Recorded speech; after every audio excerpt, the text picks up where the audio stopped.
हरियाणा से जुड़ी हर खबर जानने और परखने के लिए डाउनलोड करें जनमत हरियाणा ऐप। सच के अलावा कुछ भी नहीं। लंबे अंतराल के बाद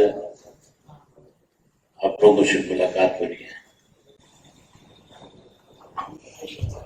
जब आज का बाई इलेक्शन था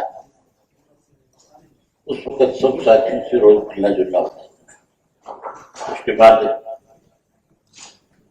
एक रतिया का बाई इलेक्शन आया था, सब भी रोज मिलना था। आप लोगों ने हमेशा सहयोग किया।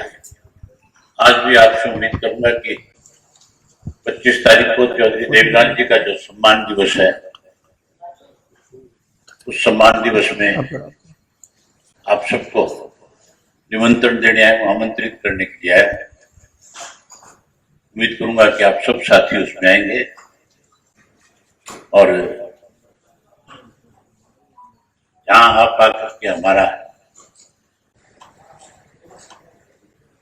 इज्जत बढ़ाने का काम करेंगे, वही पूरे प्रदेश में, देश में आपकी कलम से, आपके मीडिया के अलग अलग चैनल के माध्यम से, सोशल मीडिया के माध्यम से देश को एक नया संदेश 25 तारीख को आप देने का काम करें।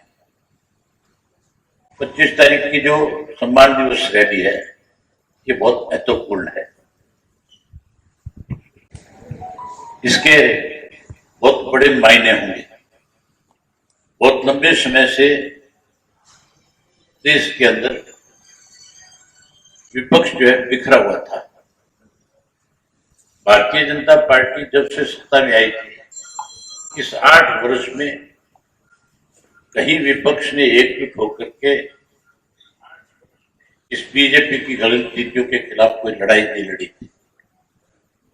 चौधरी ओम प्रकाश चौटाला जी जैसे जेल से रिहा हुए, उन्होंने इस बात का प्रयास किया कि नए सिरे से देश का सारा विपक्ष इकट्ठा हो और भाजपा के जो गलत फैसले हैं, जो गलत निर्णय लिए जा रहे हैं, इनके खिलाफ हमें एक होकर के लड़ाई लड़नी चाहिए। आज हर वर्ग के लोग जो है मौजूदा सरकार से दुखी है, परेशान है, चाहे वो केंद्र की सरकार है, चाहे वो हमारे प्रदेश की सरकार है। जो निर्णय इन सरकारों ने पिछले दिनों में दिए, उससे लोगों का मन भाजपा से ऊब चुका है और लोग चाहते हैं कि बदलाव आए। और बदलाव के लिए लोगों की एक इच्छा थी कि विपक्ष इकट्ठा हो ताकि हम किसी पे भरोसा करके अपना वोट दे सकें। सबसे पहले देश के प्रधानमंत्री ने कहा था कि मैं कृषि के खेती करने वाले लोग जो हैं, अगर मेरी दूसरी दफा सरकार बनी तो मैं उनकी आय 2 गुना करूंगा, उनकी फसल की कीमत 2022 तक 2 गुना बढ़ा दूंगा। फसल के दाम तो नहीं बढ़े, लेकिन कृषि के 3 काले कानून ऐसे बना दिए गए थे उस वक्त में, जिसकी वजह से 13 महीने तक लाखों लोगों को, जो खेती करने वाले थे, जो कृषि के व्यवसाय से जुड़े हुए थे, अपना घर, परिवार, बच्चे, खेत सब कुछ छोड़कर एक बड़ा आंदोलन उनके खिलाफ चलाना पड़ा। उसके बाद के जो निर्णय थे, महंगाई कम करने की बात थी। आज बेशुमार महंगाई है, आज लोग महंगाई से भी परेशान हैं। वहीं देश को आज आर्थिक रूप से भी कमजोर किया जा रहा है। इन सब चीजों को ध्यान में रख करके चौटाला साहब ने अपनी तरफ से प्रयास किया कि मैं सारे विपक्ष के लोगों को एक मंच पे लेकर के आऊं। सम्मान दिवस पे 25 तारीख को चौटाला साहब अपने प्रयास में बहुत हद तक सफल है। जो नेता हारे हैं वो सारे के सारे वो लोग हैं जो किसी वक्त में चौधरी देवीलाल जी के साथी रहे और जिनको सबको चौधरी देवीलाल ने इकट्ठा करके जनता दल का गठन किया था और इस देश से कांग्रेस पार्टी की उस वक्त की सरकार को सत्ता से मार किया। आज फिर उसी किस्म के हालात इस देश में बढ़ते जा रहे हैं। आज लोग बदलाव चाहते हैं। चौटाला साहब ने जिन जिन नेताओं को निमंत्रण दिया, उन सब ने आने की हामी भरी है। इसमें बिहार के मुख्यमंत्री नीतीश कुमार जी आएंगे, शरद पवार जो महाराष्ट्र के मुख्यमंत्री रहे हैं वो भी आएंगे, सरदार प्रकाश सिंह बादल आएंगे, फारूक अब्दुल्ला साहब आएंगे, जम्मू कश्मीर के भूतपूर्व चीफ मिनिस्टर जो, और गुलाम नबी आजाद जो है उन्होंने भी कहा है कि मैं भी अपनी तरफ से कोशिश करूंगा कि मैं पहुंचूं। अगर मैं किसी कारणवश क्योंकि मेरे घाटी के कार्यक्रम में नहीं आया तो मेरा पार्टी का एक सीनियर साथी आपको स्टेज पे जरूर पहुंचे। इसी तरह से बंगाल की चीफ मिनिस्टर जो है उन्होंने अपने एक सीनियर साथी की जिम्मेवारी लगाई है, वो भी आ रहे हैं। उसके साथ साथ मेघालय के जो गवर्नर है सतपाल मलिक जो है उन्होंने भी अपनी तरफ से स्वीकृति दी आने की। चंद्रशेखर राव की तरफ से भी और इसी तरह उद्धव ठाकरे भी इस कार्यक्रम में मौजूद रहे। अनेक साउथ के भी नेता जो है इसमें आएंगे। तेजस्वी यादव जो डिप्टी चीफ मिनिस्टर बिहार है वो भी इसमें आएंगे, केसी त्यागी आएंगे, अखिलेश नहीं आ रहा,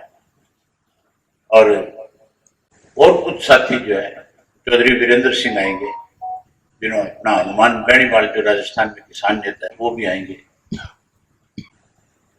बहुत सारे लोगों को हमने जिनको निमंत्रण दिया है उनमें 90% लोगों ने जो है अपनी स्वीकृति प्रदान करी, आएंगे 90%।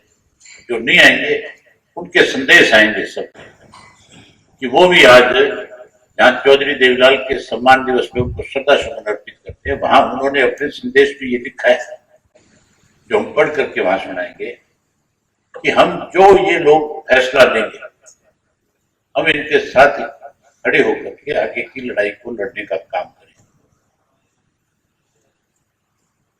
इस सम्मान दिवस में आपकी कलम से एक मैसेज आएगा तो मैं उम्मीद करूंगा कि आप अपनी तरफ से पूरे देश को एक संदेश देने का काम करोगे। आप सब आए, आप सब ने आज आकर के जहां आज संदेश देने का काम करोगे, आपके माध्यम से मैं प्रदेश के लोगों से एक बात करना चाहूंगा कि केवल मात्र एक दिन बीच में बचा है। 25 तारीख को आप हमेशा चौधरी देवीलाल जी के जन्म दिवस के ऊपर बहुत बड़ी संख्या में इकट्ठा होकर के उनको अपने श्रद्धा सुमन अर्पित करते हो। अब की बार जहां चौधरी देवीलाल जी के प्रति अपने श्रद्धा सुमन अर्पित करो वहीं पूरे देश में एक संदेश देने का काम करो। इतनी बड़ी संख्या में फतेहाबाद में पहुंचो कि देश में एक संदेश है बदलाव हरियाणा से शुरू हो चुका है और 2024 के लोकसभा के चुनाव में भाजपा सत्ता से पार होगी और गठबंधन जो है उस सत्ता के अंदर काबिज होगा। तो आपकी तरफ से स्वागत है। आमतौर पे जो लोगों से बात होती है वो कह रहे हैं कि हम बदलना तो चाहते हैं लेकिन मोदी का कोई विकल्प नजर नहीं आता, कोई चेहरा प्राइम मिनिस्टर का नजर नहीं आता। क्या ये रैली कोई ऐसा चेहरा दे पाएंगे? इस रैली के अंदर जितने भी नेता लोग आ रहे हैं उन सब ने फैसला करना है बैठ करके। आप ये मान करके चलो किसी भी चीज की नींव जो है हम रखते हैं, कोई मकान भी अगर बनाना शुरू करते हैं तो उसकी छत ढलते ढलते 4-6 महीने लग जाते हैं। इस रैली के अंदर जितने सम्मान दिवस में जो लीडर्स आएंगे उन सब ने एक मन बनाया कि हम सब इकट्ठे होकर के अब की बार भाजपा के खिलाफ 2024 के चुनाव में एक सामूहिक रूप से लड़ाई लड़ने का काम करें। तो फिर मान के चलो जनता दल के वक्त के अंदर चौधरी देवीलाल ने वीपी सिंह को चेहरा बनाकर इस देश के अंदर कांग्रेस को सत्ता से पार किया। तो इसमें भी मान के चलो अब जो नेता इकट्ठे होंगे इनकी अगली 1-2 मीटिंग में तय हो जाएगा कि हमारा किसके नेतृत्व में हमें लड़ाई, कौन इसका संयोजक बनेगा, कौन इसका चेयरमैन बनेगा, कौन पार्लियामेंट्री बोर्ड में बनेगा। ये सब चीजें बाद में तय लेकिन तय होगी, जरूर तय। भ्रष्टाचार और बेरोजगारी काफी मुद्दे पर, महंगाई बड़ा मुद्दा बना हुआ है, इसको लेके भी रैली में कुछ किया जाएगा? इसको लेके कोई ऐसी पॉलिसी या कोई साझा? हम तो पहले दिन से ही जो भारतीय जनता पार्टी के जितने भी गलत फैसले हैं उनके खिलाफ हमेशा इंडियन नेशनल लोकदल पार्टी ने पहल करी है, हमेशा लड़ाई लड़ी है। चाहे वो किसान आंदोलन का है, जब आंदोलन चल रहा था उस आंदोलन की बात थी, चाहे महंगाई की बात है, चाहे भ्रष्टाचार की बात है, चाहे कोई कानून व्यवस्था की बात है, चाहे कोई बेरोजगारी की बात है, हमारी पार्टी तो जहां विधानसभा में 90 विधानसभा के सदस्य है, मैं अकेला ऐसा विधायक हूं जिसकी प्रेजेंस जो है आप लोग सब देखते हो। और मैं जब विधानसभा में जाता हूं तो मैं उन्हीं मुद्दों पे बात करता हूं जो सरकार के गलत निर्णय होते हैं। मेरी कॉलिंग अटेंशन उन्हीं पे लगती है और मैं उन्हीं पे सरकार को घेरने का काम करता हूं। जो अपने आप को विपक्ष करता है वो तो आज सत्ता पक्ष के साथ मिला हुआ है। चौधरी भूपेंद्र सिंह हुड्डा को लगातार पिछले 7-8 साल से आप स्वयं आकलन कर सकते हो। जिस दिन राज्यसभा का चुनाव हुआ था सुभाष चंद्रा का, उस दिन से लेकर के आज तक हमेशा भारतीय जनता पार्टी के जो निर्णय थे उन्होंने किसी ना किसी बहाने से उसका साथ निभाने का काम किया। या आपके नगर पालिका के चुनाव तक का ले लो, उन्होंने अपने प्रत्याशी खड़े ना करके सिंबल पे ना लगा करके बीजेपी की मदद करी थी। और अब पंचायत के चुनाव होंगे, उसमें भी मुझे लगता नहीं है कि कांग्रेस सिंबल पे चुनाव लड़ेगी। सिंबल पे चुनाव ना लड़ करके कहीं बीजेपी की मदद करने का काम भूपेंद्र सिंह हुड्डा करेगा। भूपेंद्र सिंह हुड्डा तो बीजेपी की कठपुतली है, उसकी जेब में है। जो निर्णय बीजेपी लेती है, जो उनको कहते हैं उनके मुंह में डालते हैं, वो बोल देते हैं। अभिषेक जी, लगातार बीजेपी के कार्यकर्ताओं को शामिल करवाया जा रहा है बीजेपी के अंदर, इस तरह से देखते हैं कि खत्म करने की कोशिश की जा रही है। खत्म तो होगी नहीं, रह कहां गए? आप बता दें मुझे कहां पे है। अगर खत्म ना होते तो फिर खत्म तो उस दिन हो गए थे जिस दिन इन्होंने बीजेपी के साथ जाकर के समझौता कर दिया। चौधरी देवीलाल ने कभी भी किसी भी स्टेज के ऊपर उन लोगों के साथ समझौता नहीं किया जिन्होंने आम लोगों को तकलीफ पहुंचाई।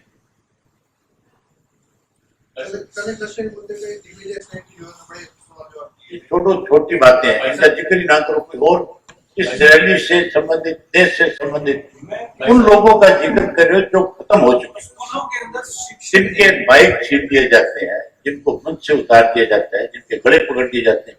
आप उनके चर्चे करके मजे लेने का काम करो। स्कूल के अंदर शिक्षक नहीं है, स्कूलों को खाली कर। आज ऐसी हालत है, इस सरकार के जो गलत निर्णय, इसी की वजह से लोग आज सरकार से परेशान है।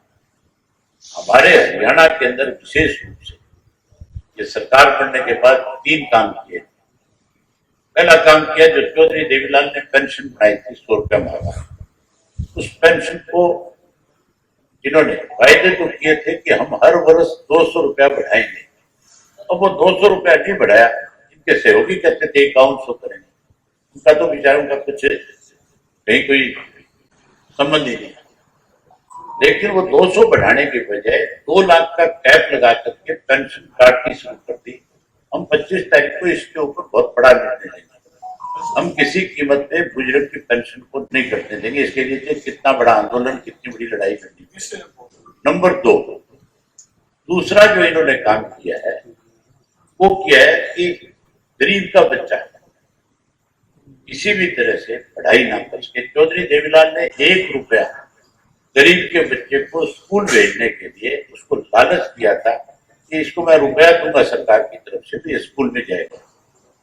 इन्होंने उसको 1 रुपये को बढ़ाना चाहिए था आज के वक्त के हिसाब से, और गरीब के बच्चे की पढ़ाई के लिए और अच्छे प्रबंध करने चाहिए। चौधरी देवीलाल जब चीफ मिनिस्टर थे 87 में, हरियाणा का बजट केवल 8000 करोड़ का था। आज वो बजट बढ़कर 3 लाख करोड़ का है। 3 लाख के करोड़ के बजट के अंदर सुविधाएं ज्यादा मिलनी चाहिए या सुविधाएं खत्म करनी चाहिए। इन्होंने वो सुविधाएं जो गरीब का बच्चा पढ़ करके कल को कहीं कोई अधिकारी बन जाए, कल को कहीं कोई इंजीनियर बन जाए, डॉक्टर बन जाए, वो अनपढ़ रहे, गरीब और गरीब हो जाए, इसके लिए ये स्कूल बंद कर दें। हैरानी की बात है, चीफ मिनिस्टर ये कहता है कि केमिस्ट्री का जो टीचर है वो मैथ भी पढ़ाएगा। फिर तो अगर केमिस्ट्री का टीचर मैथ पढ़ा सकता है तो तो फिर तो गवर्नर है, मुख्यमंत्री की जरूरत क्या है? फिर तो मुख्यमंत्री भी नहीं होना चाहिए। संवैधानिक पोस्ट के ऊपर गवर्नर बैठा है तो मुख्यमंत्री का क्या काम है? मतलब इस तरह की बात मुख्यमंत्री कह करके हमारे गरीब के बच्चों के साथ मजाक करते हैं। तीसरा जो काम किया वो किया नशे का। हमारे प्रदेश के अंदर कोई नशा नहीं। हमारे यहाँ तो बड़ी कहावत थी, पूरे देश के अंदर प्रसिद्ध था हरियाणा कि देशों में देश हरियाणा, जहाँ दूध दही का खंड। आज दूध दही तो खत्म कर दिया है। अब हर गली मोहल्ले में, चाहे शहर है, चाहे गांव है, चाहे कोई कस्बा है, आज कोई कमी नहीं है नशे की। फतेहाबाद जिला तो विशेष रूप से, फतेहाबाद और सरसा इससे इफेक्टेड है। मैंने कितनी दफा विधानसभा में इस बात को लेकर के सरकार के साथ खुल करके बताया कि नशा बिकवा कौन है। सत्ता में बैठे लोग नशा बिकवा रहे हैं, तभी तो इनके माइक छीने जाते हैं कि खड़े को दिया कि जो वहाँ काफी नशा बिक रहा है और पुलिस इसमें संलिप्त है।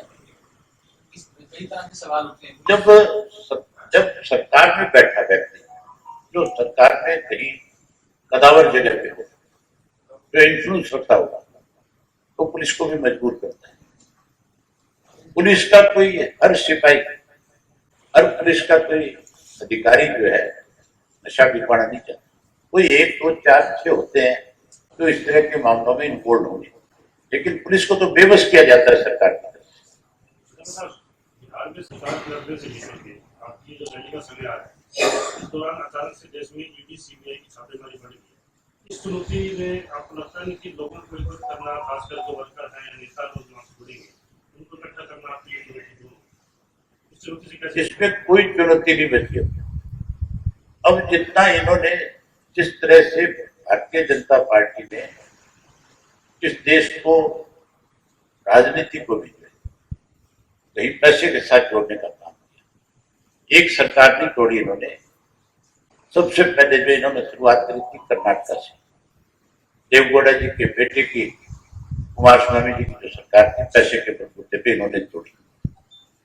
उसके बाद मध्य प्रदेश की सरकार को पैसे के बलबूते, और उसके बाद राजस्थान में प्रयास किया, झारखंड में प्रयास किया और बिहार में भी प्रयास किया, लेकिन तीनों जगह मुंह की खाड़ी थी। तीनों जगह थे। और पंजाब में भी एक प्रयास किया था, दिल्ली में एक प्रयास किया था। आज भारतीय जनता पार्टी जो है पूर्ण रूप से सब लोगों के सामने नंगा हो चुकी है कि ये पार्टी प्रजातंत्र में, ये पार्टी लोकतंत्र में विश्वास नहीं रखती। ये तो केवल पैसा तंत्र के बलबूते के ऊपर सत्ता में बना रहना चाहते हैं।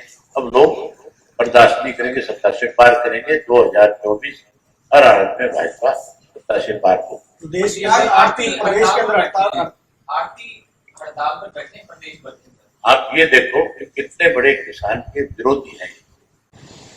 जिस धान के ऊपर एक्सपोर्ट में कोई एक नया पैसा सरकार की तरफ से टैक्स के रूप में नहीं दिया जाता, कोई भी हम एक्सपोर्ट करते थे उसके ऊपर सरकार की तरफ से इंसेंटिव मिलते हैं कि यहाँ से जितना सामान बाहर जाएगा हम उतना ही विदेशी मुद्रा लेकर के आएंगे, डॉलर आएगा, उससे हमारे देश की ताकत बढ़ेगी। इन्होंने किसान की अब की बार फसल की कीमत अच्छी थी, धान की अच्छा रेट मिल रहा था, ये तो नहीं दे रहे थे। लेकिन जो रशिया का और यूक्रेन का विवाद है उसकी वजह से अब की बार धान के भाव बढ़े हुए और मिडिल ईस्ट से हमें जो है अच्छा रेट मिल रहा था। केवल किसान को अच्छे दाम ना मिले इसलिए 20% इन्होंने उसके ऊपर टैक्स लगाने का काम किया। ये जानबूझ कर किया जिससे व्यापारी भी परेशान हो, किसान भी परेशान। दूसरा कर दिया ये ई-टेंडरिंग का सिस्टम कि हम जो है सारी फसल जो है ई-टेंडर के थ्रू खरीदने का काम है। मतलब किसान का और व्यापारी का जो संबंध है ये खत्म करना चाहते हैं। ये तो लड़ाई में विश्वास रखते हैं, ये तो लड़ा करके कहीं अपना वोट बैंक बढ़ाना चाहते हैं। अगर इस साल से आपकी रैलियां कवर की, इतनी भीड़ कभी किसी रैलियों में देखी नहीं, लेकिन इलेक्टोरल आउटकम नजर नहीं आता जब वोट होता है। हमने तो रैलियां करके बहुत बड़े बड़े बदलाव किए, आप कहते हो आउटकम नजर नहीं आता। सन 1987 को याद करो, जिस कांग्रेस के पास सन 1984 में 450 मेंबर पार्लियामेंट थे, तो ये कहते थे ये 100 साल खत्म नहीं होगी। हमने उस कांग्रेस को न केवल अपने स्टेट से पार किया था, बल्कि देश से भी सत्ता से पार करने का काम किया था। 1977 के अंदर चौधरी देवीलाल जब जेल में थे, जेल से पार निकले तो कैसे जनता पार्टी में रह करके उन्होंने कांग्रेस को सत्ता से पार करने का काम किया था। चौधरी देवीलाल ने तो 2000 में हमारी जब गवर्नमेंट बनी है दोबारा, उस वक्त भी तो हमने लोगों का विश्वास की सरकार बनाई है। अब भी हम लोगों का विश्वास देते हैं। लोगों का विश्वास अगर हमारे प्रति नहीं होगा तो फिर रैली में क्यों आएंगे? सर, उसमें 25 तारीख की रैली के बाद नीतीश जी और राहुल जी ने उनकी मीटिंग प्रस्तावित है सोनिया गांधी जी के साथ। महाराष्ट्र में शरद पवार जी कांग्रेस के साथ मिलकर सरकार में रहे हैं, तो कहीं ना कहीं जो आपके साथी रहेंगे जो स्टेज पे, वो कांग्रेस से कनेक्टेड है, इसका कहीं असर पड़ेगा आगे? आप ये मान के चलो, कल को कांग्रेस पार्टी को भी जब ये सब लोग इकट्ठा हो जाएंगे, उनको भी सोचना पड़ेगा। जब जनता दल बना था, चौधरी देवीलाल ने जब सारे देश के रीजनल पार्टियों के नेताओं को एक मंच पे इकट्ठा कर दिया था, तो भाजपा ने और कांग्रेस ने दोनों ने उस वक्त उस थर्ड फ्रंट को ताकत को देख करके और ये फैसला किया था कि हम आपके साथ मिलकर के लोकसभा का चुनाव लड़ेंगे। कांग्रेस भी हर हालत के अंदर आने वाले समय में जब ये सारे चेहरे इकट्ठे हो जाएंगे तो सीटों का बंटवारा करके इनके साथ चुनाव लड़ेंगे। आप अनकंफर्टेबल नहीं रहेंगे? हम क्यों अनकंफर्टेबल रहेंगे? ये नेशनल लेवल का फैसला होगा, हम कैसे अनकंफर्टेबल होंगे? तो वो गठबंधन सर हरियाणा में अनकंफर्टेबल कोई होगा तो ये मान के चलो, वो नहीं चाहता होगा कि इस देश के अंदर भाजपा सत्ता से बाहर। जो लोग आज भी भाजपा की गेंद वोट पे खेल, वो अनकंफर्टेबल हो सकता है। तीसरे मोर्चे का ही पीएम बनेगा, क्यों नहीं बनेगा? कौन रोकेगा? तो सर तीसरा मोर्चा नहीं रहेगा ना सर, तो ये आमने सामने की लड़ेगी बीजेपी के साथ, कांग्रेस भी आपके साथ। भाई आप एक मान के चलो, वो जो कांग्रेस है वो अपने सिंबल पे चुनाव लड़ेगा, थर्ड फ्रंट अपने सिंबल पे चुनाव लड़ेगा। ये नेता जब इकट्ठे होंगे तो ये अपना अपना तरीके से देखेंगे कि हमने किस ढंग से किसके स्टेट में किसके सिंबल पे चुनाव लड़ना है।